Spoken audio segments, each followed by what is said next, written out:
नमस्कार प्रणाम भैया लोग। हम राइटर धनेश दर्कन स्वागत करते हैं रउआ लोग के अपन यूट्यूब चैनल में। तो हाँ भैया, आज हम लेके आगल बनी नया ट्रैक, बहुत ही धांसू मीटर बा भैया लोग। ऑर्केस्ट्रा सॉन्ग भैया लोग रउआ लोग को बहुत पसंद आई।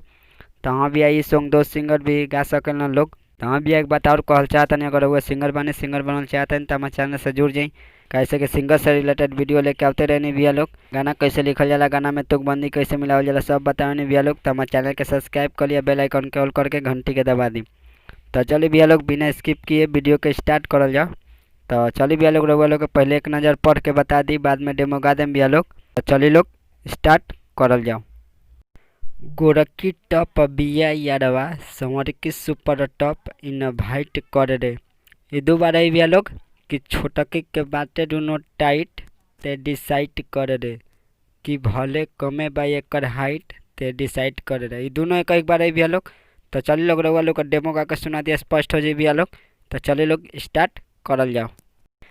गोरखी टॉप बिया यारवा, संवर की सुपर टॉप इन भाइट कर रे। ए गोरखी टॉप बिया यारवा, संवर की सुपर टॉप इन भाइट कर रे, कि छोटकी के बाटे दुनो टाइट तेडी साइट कर रे, कि भले कमे बाए कर हाइट तेडी साइट कर रे।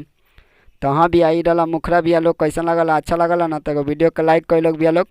अब चले लोग, चलो जब फर्स्ट अंतरा में।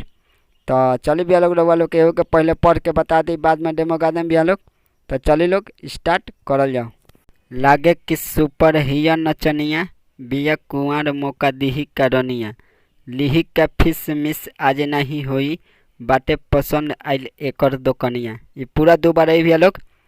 आज केहू बोली जदी, मार दे हम गोली, फुल नाइट होई रे।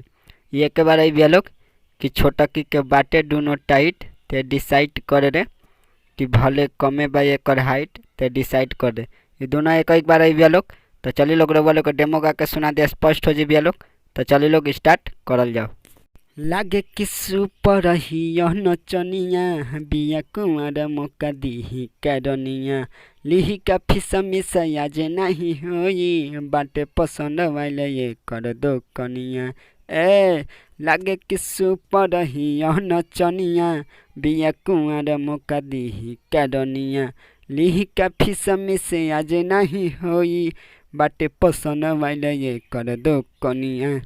आज केहू बोली जदी, मार दे हम गोली, फुला नाइट होई रे, कि छोटकी के बाटे दुनो टाइट तेडी साइट कर रे, कि भले कमे बाए कर हाइट तेडी साइट कर रे। तो चलिए भैया लोग, अब चला जाओ लास्ट अंतरा में। तो चलिए भैया लोग, रउआ लोग के पहले पढ़ के बता दी, बाद में डेमो गा दें भैया लोग।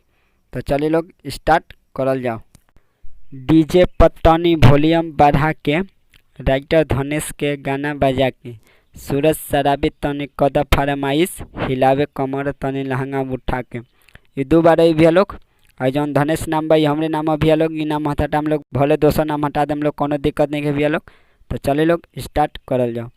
नहीं हमरा गोरकी चाही, नहीं संवर की, छोटकी मारे लाइट रे। ये के बार भैया लोग कि भले कमे बा एकर हाइट ते डिसाइड करे रे, कि छोटकी के बाटे दुनो टाइट ते डिसाइड करे रे। ये दोनों एक बार भैया लोग। तो चलिए लोग, रउआ लोग को डेमो गा के सुना दिया, स्पष्ट हो जाए भैया लोग। तो चलिए लोग, स्टार्ट करल जाओ। डीजे पत्तनी वॉल्यूम बढ़ा के, राइटर धनेश के है गाना बजा के, सूरज शराबी तनी कद फरमाइश, हिलावे कमर तनी लहंगा उठा के। बुझल, डीजे पत्तनी वॉल्यूम बढ़ा के, राइटर धनेश के गाना बजा के, सूरज शराबी तनी कद फरमाइश, हिलावे कमर तनी लहंगा उठा के। नहीं हमारा गोरकी चाही, नाही सवर की, छोटकी मारे लाइट रे, कि भले कमे बाए कर हाइट तेडी साइट कर रे, कि छोटकी के बाटे दुनो टाइट तेडी साइट कर रे। तो उम्मीद करता नहीं भैया लोग रउआ लोग के मैटर अच्छा लगल है। अच्छा लगल तो वीडियो को लाइक कर लो, कमेंट कर लो, शेयर कर लो भैया लोग। अगर हमारे चैनल पर नए बने तो हमारे चैनल के सब्सक्राइब कर ली। तो चलिए मिल अगले वीडियो में, तब तक बाय, जय हिंद।